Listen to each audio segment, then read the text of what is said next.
All right, y'all. Nancy Grace is coming back and she's solving this case. She is determined and God is using her for it. Now, let me tell you, it's a witness that is coming up, and this witness saw the altercation. Okay? They saw it, baby. We have all heard rumors. Nolan Wells got jumped. We've all heard rumors. Nolan Wells got into it with Bart. We all heard rumors Nolan Wells got into it with Wyatt. Wyatt and Bart seem to have an issue with Nolan Wells. And people that are speaking is not Wyatt and it's not Bart. Isn't that a telltale? The two individuals that Nolan had an issue with as a rumor, they ain't talking as much. It's the reason why. Let's hear what Nancy Grace got to say. I need all my hitters in the comment section, baby. I need y'all to comment. I need y'all to fire off. I will be responding in some. So let's pop up and hear it, honey. Come on, Nancy. All right, Nancy Grace is here, y'all. Here she is. Come on, Nance. The Nolan Wells investigation into the death of a shining star, Nolan Wells, has... I love that. Shining star, Nolan Wells. I know the haters, y'all real upset. Shining star, Nolan Wells. I love that. An altercation witness emerged. A witness that claims she saw an altercation at Horn Island. Yes. Good evening. I'm Nancy Grace. This is Crime Stories. I want to thank you for being with us. Woo! This is going to be good. All right. A Nolan Wells phone evidence torpedo. Two confirmed witnesses that saw Nolan Wells on the island around 6 p.m. The Triton, as you said, left around 4:30. What witnesses? Where? Who, what, where, why, and when? I have not spoken publicly about this before, but I witnessed an altercation involving Nolan Wells from a boat nearby. What I saw has stayed with me, and I believe it's important information. I have provided or intend to provide my account to the appropriate investigators because Nolan's family deserves the truth. Out of respect for the ongoing investigation, I won't speculate beyond what I personally observed. While I was on the boat near the area, I witnessed an altercation involving Nolan Wells and several other individuals. I saw what appeared to be an argument that escalated after there was a dispute involving Nolan's phone. I heard Nolan yelling for his phone to be returned. The argument continued after the group reached shore, and I observed a physical fight involving Nolan and multiple people. I also observed a young woman telling them to stop.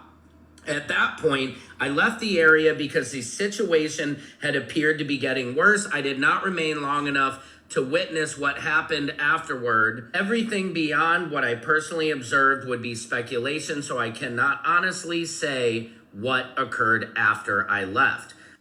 Then she said she messaged one of the individuals that she saw, hey, I just want to say I was a passenger on another boat and I saw the argument between you guys and we'll go to the police with this information. I also have video footage. My husband doesn't show much, but it shows the argument that was taken and how you guys were upset at Nolan because of the young lady. That from Secret Service Sam on... Whoa!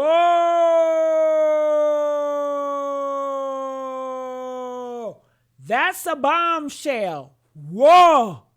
Woo! That is a bombshell right there. Did y'all hear what happened? Honey, we all knew it. They were beating on Nolan Wells over Katie. Mind you, Wyatt already had an issue with Nolan. Bart couldn't stand Nolan. So that Katie situation, that was a tip of the iceberg. That's why they keep on pointing at Katie. Ex-Katie, because they wanted to throw her under the bus because they couldn't stand that she went for Nolan over them. They're jealous. And honey, jealousy will breed and will make somebody unalive somebody. It's so sad. Woo, honey, I want to rewind it again, but I'm not. TikTok. Okay, how is this helping the investigation? I'm trying to make sense of so many people online making comments. Now, if this is true, if there is a witness who has a husband with her on the boat and they took a certain amount of video, it could change everything, especially if the video is time stamped. Straight out to veteran trial lawyer, defense attorney Philip Dubay joining me. He is joining us out of LA. Formerly in the public defender's office, they try a ton of cases. Philip, first of all, has she turned it into police? She said she was. If she hasn't, I give her no credibility at all. Look, I want this to be true. Why? Because I want the video. I want to see the timestamp on the video. I want to see, was he still on Horn Island at 4:30 when his acquaintances on the Triton boat left? I want that video. And if she hasn't brought this forward to LE, law enforcement, then it means nothing to me. I mean, if I know a young man turns up dead in the water, and I know there's a controversy surrounding this, I mean, we know she knows that because she's gone online and posted it, then why not hand it over to police? Agreed. And it should go to the grand jury for part of their investigation. But I got to tell you, if I were cross-examining her, should this even go to trial, the first question I'd ask her on that 4th of July, what she had been drinking. Before that video got activated, everybody would want to put him up. Drinking and smoke.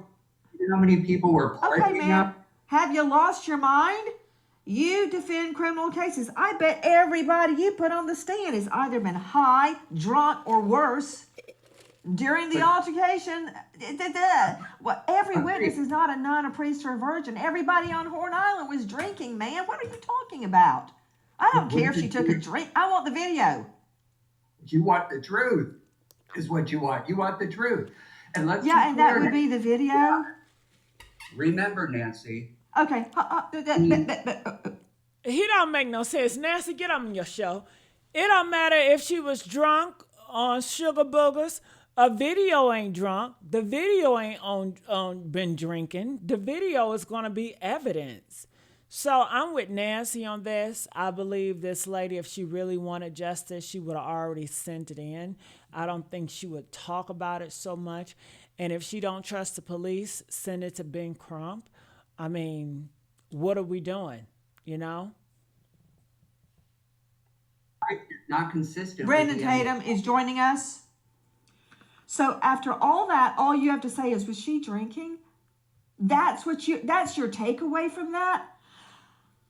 Joining me is Brandon Tatum, former police officer, Tucson, now star of The Officer Tatum on YouTube, who famously has interviewed the acquaintances who all say they had nothing to do with it. Let's just put that out there. He's interviewed them extensively.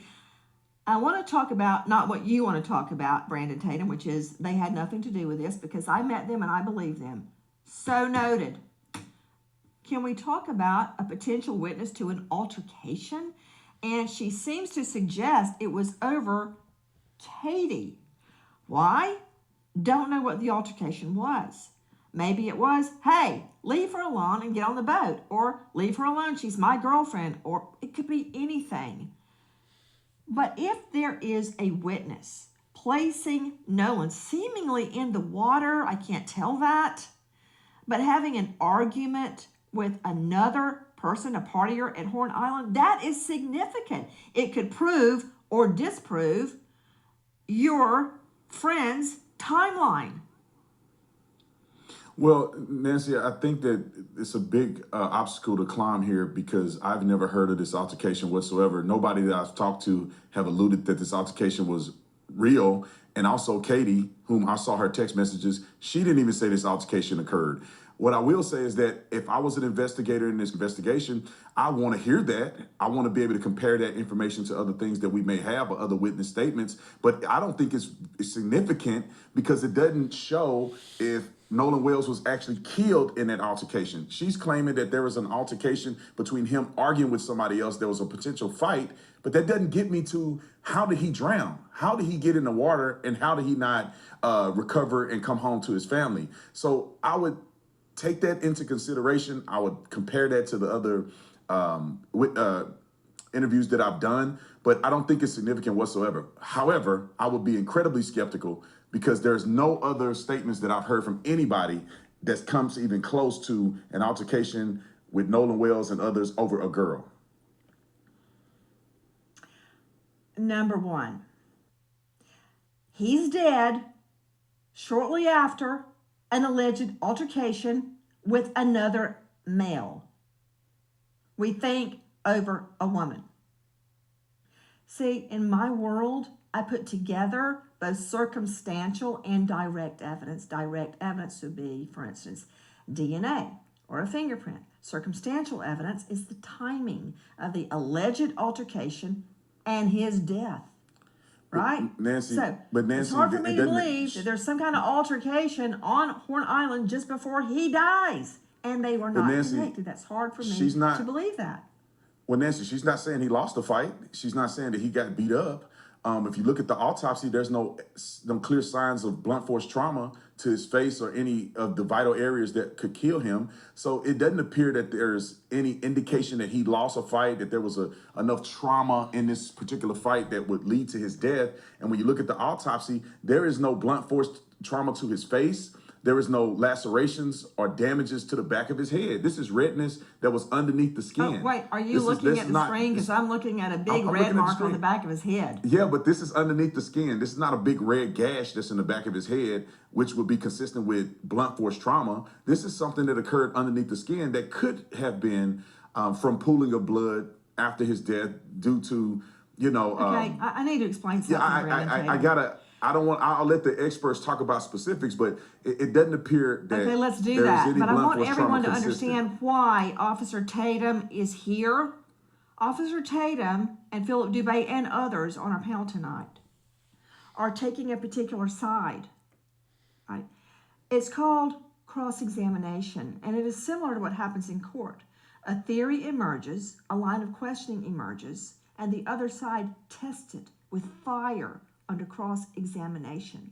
And then, hopefully, you get to the truth. Right now, we're talking about an alleged eyewitness to an altercation just before Nolan Wells is dead. If she has not handed this over to the police, it doesn't mean a hill of beans to me. But Tatum has a good idea, and that is, let's let an expert discuss it. To Joseph Scott Morgan, death investigator, professor of forensics, Jacksonville State University. You can see him now on a hit podcast. It's on YouTube, Body Bags with Joseph Scott Morgan. Joe Scott, if there had been not a blunt force trauma that Officer Tatum is describing, but a fist fight. If there had been a fist fight, plus body in water for multiple days, body decomposition, would you expect to see red marks on the hands at that juncture, on the face? What would you expect if there had been a fisticuffs? Yeah, you would see, first off, above discolored areas, like consistent with contusions. If there are facial strikes or just body blows, you can actually see abraded areas over the surface of his fingers. And these are very subtle sometimes. And if there is decomposition, which we believe there is, particularly per the second autopsy that was performed, he didn't make note of this. And can I go one more step with this? And this is kind of graphic, but people need to understand this. This physician that did the second autopsy actually did what's referred to as a coronal sectioning of the face. So there were multiple incisions made into Nolan's face in this autopsy, this second autopsy, and this guy didn't see anything. He didn't see anything that was of import, relative or indicative of blunt force trauma. And I would think that if there was contact, particularly if he's fighting a group of people, these sorts of things, you're going to have injuries probably on the leading edges, or what we refer to as the blade of the arm right here on the forearm, the back of the hands, the knuckles as points of contact. And certainly if there's facial strikes going on with him, which we find with blunt force trauma many times with fisticuffs, as you say, you'll see these strikes, you'll see marks on the face. There's nothing to indicate that in the second autopsy. Now, what the state has, I don't know, but I do know this. I know they're saying they're done with the autopsy and that it's complete, which means the gross findings in the autopsy room, the tox, the histology, that means that that autopsy report is complete. They just hadn't released their findings yet. And speaking of that, Joe Scott Morgan, I've heard the same, that the autopsy is complete. Yeah. There are reports that there is no cocaine in Nolan's system. Hold up. Didn't Mr. Liar say, the same one that says, trust me, I've seen witnesses, and witnesses say that we saw Nolan at 6 p.m. That same team, because they all together. Brandon, the lawyers, all of them work together. Didn't they say that? Press one if they said that. They said that. They said it's 2 witnesses. And the goddamn witnesses are liars too. They lie. But they can easily believe that witness. But they can't believe this witness that is coming out talking about, he was in a fight, which I do believe he was in a fight, because when it goes to that audio that we heard, the real audio, you could tell it was a lot of animosity. There's a lot of hate toward Nolan Wells. When it was like, oh my God, is he dead? Can you believe it? And all that, yada, yada. It was altercation that happened. And just because people was up in the face doesn't mean they was pushing him and punching him. She didn't say she saw a fight. She said she saw an altercation. It's a difference between argument. An argument is an altercation. So who knows? He could have did a punch move in his back. Nobody said that he got punched in the face. They said an altercation, not a fist fight. Did she say a fist fight? Press 1 if she did not say, she didn't say a fist fight. Press 1. You didn't hear no fist fight. So that's some bullshit right there. But Brandon, he gonna tell us, watch when the body come back. It's gonna be some sugar boogers in the system. As you heard Nancy Grace said, it was no sugar booger in the system. So that he's a liar. Lying. That's uncorroborated reports. Okay. But a good source. No cocaine in the system. Yep.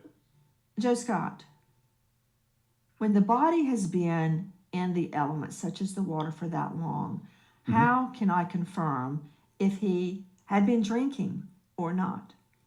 Oh, you can still pull a BA, blood alcohol, or blood ethanol level, as it's referred to. And again, Nancy, we're not talking about someone that has been down for weeks and weeks. We can still do the BA, and it can come from urine, blood. We can still draw urine and find it pretty effectively.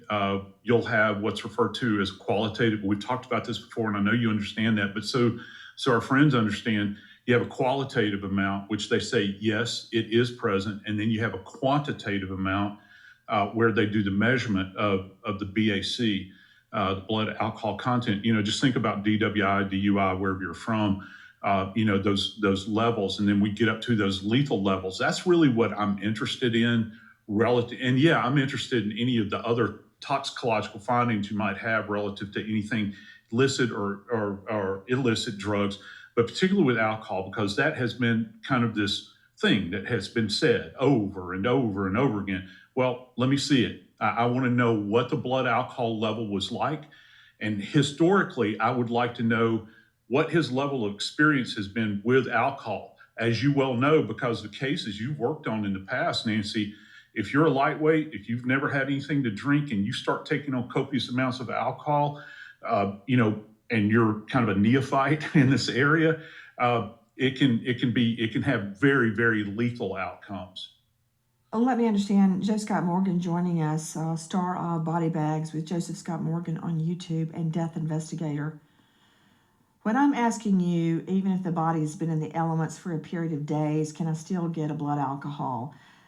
Maybe not from urine, but you certainly can't do a blood test, but can you take human tissue from one of the organs and extract a blood alcohol from human tissue? It'd be very difficult. Generally, the liver is the best candidate. We'll spin that down. We'll take a section of it, spin it down, and liquefy it. But again, I submit to you, Nancy, that he has not been down long enough to compromise the ability to get at least a quantitative amount. Yeah, to get a BA. Okay. To Philip Dubé joining me, a veteran trial lawyer, defense attorney out of the LA jurisdiction. I'm not quite sure why you're so focused on who had been drinking. Let's take a look at the video. Let me answer that for you. Everybody was drinking. Okay, everybody had a snootful. So, even someone drinking can see an altercation, Dubé. No, of course you can. I can see that crowd of people out there. It was a bustling, hot 4th of July afternoon. But who's to say that the people that she saw included Nolan Wells? And that's why you got to get into her ability to perceive and recollect being impacted by intoxicants such as alcohol. I would want to know if she had imbibed. I really would. Not to mention, the autopsy findings thus far do not reflect any type of physical insults or injury to his body. At most, what you have are signs. I'm asking you about your fixation on the witness having been drinking. Joe Scott Morgan has already addressed the body. I'm talking to you about the alleged witness. Yeah. If she had in fact been drinking, I do believe, unless they really have a video showing him in HD quality, showing that he was in a fight, then I would call her ability to perceive, recollect, and even state that there was an altercation going on in her presence. You know, Brandon Tatum joining us, Officer Tatum on YouTube. I've cross-examined a lot of witnesses, and I cross-examined them exactly on that. How far away were you? Did you know the target? Were you familiar with them? Was your vision obstructed by anything? Were you wearing glasses? Were you wearing sunglasses? What time of the day? I mean, I could go on and on and on. But unless you have a nun, a priest, or a virgin on the stand, or maybe Angel Gabriel might come down and testify, you have to take your witness as you find them. And I'm sure you've had a lot of drunk witnesses in Tucson, to everything from a bar fight to a murder to a dope deal. Look, I'd say a good 50% of witnesses were drunk at one time or the other. That doesn't mean they didn't see what they saw. Well, from a law enforcement perspective, this is not cross-examination on the stand. This is us, what I would deal with a witness is right on the scene. And I'm not too concerned of whether the person is drunk or not. I'm not going to test their blood alcohol level on the scene. I want to know specifically, what did you see? What are the identifying markers that you have to say that this is Nolan? If that person can describe them, maybe we'll do a show up. If we have like a video or a picture or something, we could show them and say, hey, does this match the person you think that was here? Then we'll have a good perspective. But there is a challenge here, because you do have to identify him. You can't just say it was a black man out there with curly hair and I think it was Nolan. You're going to have some clear identifying markers that this is Nolan. And then you have to identify the people he was fighting with and the girl. And I think this person is going to have a big challenge. I saw this text message. We reached out to the girl on her social media. She never responded to us. I don't know if she ever really sent it in to the police, but it is problematic, in my opinion, if she hasn't. If you're going to say somebody is going to spend time in jail, or you're alluding to the fact they committed a crime, and the fact now that we know that Nolan did not survive being out there at Horn Island, and you never submitted that to law enforcement, there's a potential that that's tampering with evidence. If you have evidence of a crime and you're withholding that from law enforcement, and you knowingly and intentionally are doing that, that could be very problematic for a person who claimed to be a witness. No. Morally, it's wrong, but there is no duty under the law that you have to report yourself as a witness, that you have to volunteer information. You can stand on the side of a pool and watch somebody drown and do nothing unless you have a fiduciary capacity. And it's not a crime in our jurisprudence. So nothing is compelling her under the law to come forward. However, interesting, she did post it. She did identify herself. She did say she was going to police. And that would be my first line of cross. Did you take this to the police? And if she said no, all H-E-double-L Well, break out in that courtroom. If you have information like this and you don't go to the police, no, fur would fly. Fur would fly. You ever seen a dog fight? That's what I mean by that. Fur would fly. So that would be a line of cross-exam. Hold on, something else. Before I go out to Susan Hendricks, Jeff Shetler, and Ben Dobrin, now information that there is, in fact, a criminal investigation. Hearing that somebody who has an inside source is saying the DA's office in Mississippi is now looking at the Nolan Wells case as a criminal investigation and no longer an accidental drowning. Now, we can only pray that this is true. Woo! Obviously, Did y'all hear that? we can't celebrate. We can't get excited at all celebrate. because I have not seen Ben Crump announce this. Ooh. It is not being reported by any other major media sources, but there are rumblings. From Sam Crouppen. All right. I would like to point out that his source is a, quote, little birdie. Little birdies are saying that an inside source says the DA's office is now looking into the Nolan Wells as a criminal investigation. I can't put that up on the stand. Susan Hendricks joining me, investigative journalist and author of Down the Hill, My Descent into the Double Murder in Delphi. Susan, you get laughed out of court. If your witness said a little birdie told me, number one, that's hearsay, but a little birdie? Yeah, exactly. It makes me wonder, did that woman, those text messages about some sort of altercation, is the grand jury analyzing this as we speak?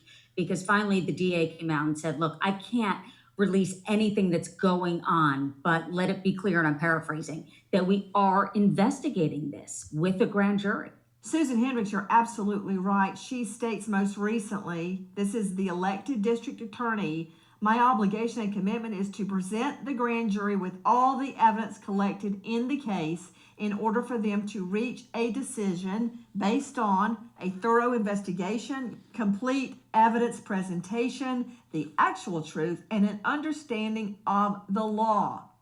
I'm obligated to do so in keeping with the law and the rules of the court. She goes on to state, I stand firmly on the rule of law and my ethical obligation. That is what the people of Jackson County elected me to do. I will present the grand jury with a thorough, complete, and fair investigation into the death of Nolan Wells. Now, is there a criminal investigation? According to some sources, there is. We keep hearing there is no criminal investigation. To Dave Mack, Crime Stories investigative reporter, what is the truth of it tonight? Nancy, it hasn't been announced that there's a criminal investigation, but it just stands to reason that they are doing a full investigation into the death of Nolan Wells. At this point, we don't have a cause of death, Nancy. They have not released the reports on the autopsy that was done by the state, completed weeks ago. We don't know anything. Nothing's been released. So whether they're doing a criminal investigation or not, I think it stands to reason they are investigating to every piece of evidence they can find to determine what happened and what they can present, they being investigators, to the grand jury. Hi guys, Nancy Grace here. If you are a homeowner, you probably thought, who's EMR report. Right down at the bottom in the yellow, it says Tide Craft, not Tide Line. From Sam Crouppen to Ben Dobrin, emergency response diving instructor and trainer. Ben, thank you for being with us.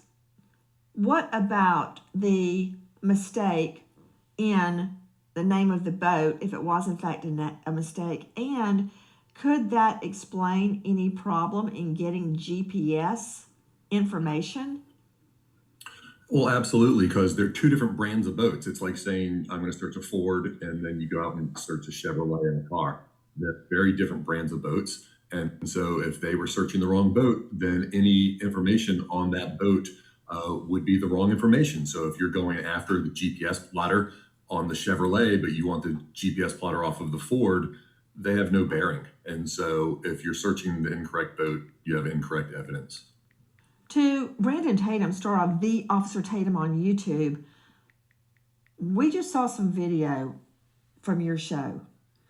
And I'm trying to figure out, among other things, what time and day, if you have a time and a date stamp on that, that seemingly shows the Triton with a lot of people on it leaving the island, leaving Horn Island. Do you have a timestamp on that? I don't have the timestamp. I can ask them to see if they can get it to me. When I watched this video and they presented it to me, this was during the time that the CETO call was occurring. So it had to have been right around that time. You could see Wyatt on the boat on the phone. And so this is how it was presented to me. And just to kind of answer your question about the boat searches, you know, it's partially irrelevant depending on the investigation and the interviews that they've done. There is no indication that there was a crime committed on any one of these boats. When you have 60 people that have already given statements to law enforcement, you have the young men that I interviewed that were on their boat that left the island, and then you have people that saw Nolan on the island after they had left. It's no indication that Nolan was on any one of those boats at any point in time and that a murder occurred on those boats. So regardless if they searched them or not, you know, it was offered up for them to use a cadaver dog, but that never occurred. And so I don't really think that the boat situation or search is significant. The boys submitted their Life 360, which is how they got a GPS tracking of when they left the island and how they got from point A to point B, where they docked and all of those things. So all of the information has been concluded, or at least have been explored, and it didn't appear that there was any foul play on any one of the boats. Okay. Officer Tatum, I respect everything that you just said. But to have a witness tell me it's true because I said so, and because my friends say so, that doesn't mean it's true to me. This is GPS. It could be true. They provided GPS. That doesn't tell me what happened to Nolan. Just because they got GPS, they provided Life they 360, came back. They provided Life 360. They provided the CETO call, and you can put those two things together and say, okay, the timeline matches. And if they left at 4:30, they were already gone. All three boats that came out were already gone when Nolan was last seen. So now you have a timeline that's consistent with evidence that they presented. Right there. I was going with you until you said the time Nolan was last seen. Because their GPS data, I'm sure, is correct. And their Life 360 data, I'm sure, is correct. I'm not arguing with the technology. But what happened just before that? Where was Nolan when they're leaving the island? If you can place him on that island at 5 or 6 o'clock, please do it. And then I will turn attention elsewhere. I'm not trying to hang your friends, the people that you have interviewed. And I respect that you believe them, and maybe you're right. If he can be placed on that island at 5 or 6 o'clock, then they're in the clear. But I want to know who's placing them there, him there, and how. Reports have come out that there's two reliable witnesses. TMZ reported on this. They said they saw Nolan a little bit. Man, those two witnesses is just as reliable as the lady that posted that damn note. And just because TMZ put it out there, TMZ is known to put out lies. Nobody in their right mind trusts TMZ as a credible source. 6 p.m. There was also the young lady, Katie, who sent text messages to one of the boys that I interviewed. I saw the text messages where she alluded to the fact that she did not see Nolan get on the boat. She heard the boys yelling for Nolan to get on the boat. So Nolan never got back on the boat that he came on. So you have the boats leaving. You have a CETO call. You have testimony from everybody on the boat. And all of those things have to be taken in consideration. Also, they have already spoke to law enforcement about this. Them talking to me in the interview is them just telling the world what they told law enforcement. If there was any indication whatsoever that he was on the boat based on the testimony that was given from the boys or anybody else, even this new witness that have come forward, I think that there would be a significant investigation leading to an immediate arrest. But they clearly don't have any clear evidence that there is a crime that is committed, and especially a crime that was committed from the boys that I interviewed. I can't speak for everybody else, but I know the young men that I talked to, they were gone. There's no indication that Nolan was on the boat whatsoever. They're giving statements. Katie gave a statement. even this person is claiming that they saw Nolan get into a fist fight. It appears that this person is claiming that the fight has happened after Wyatt and the rest of them have left on the boat. Hi guys, Nancy Grace here. Please join us on Crime Stories. Information to a grand jury. There are reports it is a criminal investigation. What do you make of the possibility this is a criminal investigation? I'll tell you exactly what it is. Jackson County, Mississippi is one of the few jurisdictions in the United States that follows the old Sergeant Code. And what that was back in the day was the days of the coroner inquest, where if you had a violent, sudden, or casual death and they couldn't figure out what happened, you would impanel a jury where the medical examiner or the then appointed or elected coroner elicits testimony from people to try to determine. All right, y'all, I'm going to cut it right there. Justice for Nolan Wells. I need y'all to start commenting more, baby. I can't do this for myself, all right? I'm out.